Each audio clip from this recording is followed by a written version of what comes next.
Welcome back everyone to this video, and today I'll be showing you guys how to open up Excel on the Apple Vision Pro. Right now we are in the Yosemite scenery.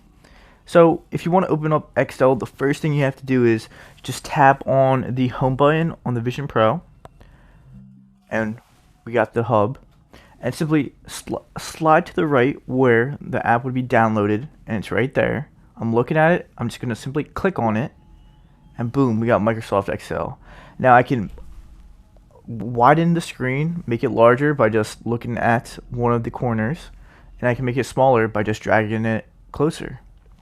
If I want to change A1, I just simply tap on A1 and type in whatever I want. I can type in A1 right here. If I go B1, I can say B1, and etc. You can do whatever you want through this. So yeah, I'll give you guys more tutorials on other fancy things. Thanks for watching.